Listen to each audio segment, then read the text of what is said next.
এরা উপস্থিত রয়েছেন আমাদের রাউতি গ্রামেরই কৃতি সন্তান দিগদায় ইউনিয়নের সাবেক সফল চেয়ারম্যান জনাব সারোয়ার আলম ভাই।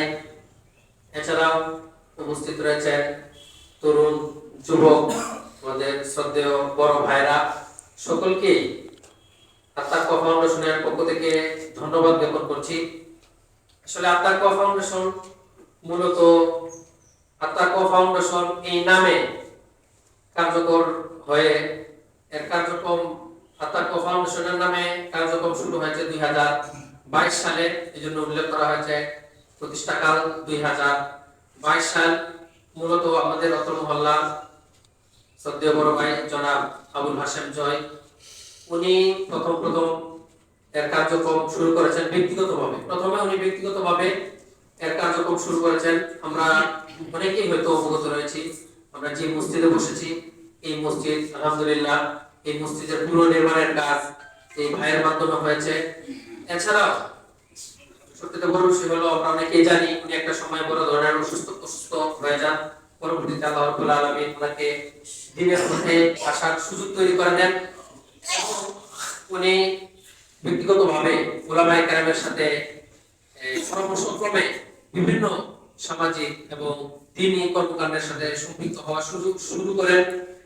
প্রথমে উনি শুরু করেন, এরপর ওনার সাথে আরো কয়েক ভাই সম্পৃক্ত হয়েছেন, জনাব তারিকুল ইসলাম শরীফ ভাই, ওয়াসিম হায়দার ভাই, টিপুন ভাই সহ আমি অনেকের নাম এই মুহূর্তে বলতে পারতেছি না, অনেকেই আলহামদুলিল্লাহ সম্পৃক্ত হয়েছেন এবং ওনাদের তত্ত্বাবধানে অনেক কাজ চলতেছে। আমরা জানি 2022 সালে একটি বড় বন্যা হয়েছিল। সেই বন্যায় আত্মাকোয়া ফাউন্ডেশনের পক্ষ থেকে প্রায় 1 লাখ টাকারও বেশি একটা অনুদান বন্যার্তদের মাঝে ব্যয় করা হয়।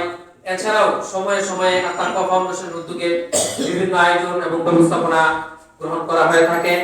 আপনারা জানেন আত্মাকোয়া ফাউন্ডেশনের উদ্যোগে বিগত 2 বছর 2টি ইসলামী মহাসম্মেলন হয়েছে, অনেকেই উপস্থিত ছিলেন।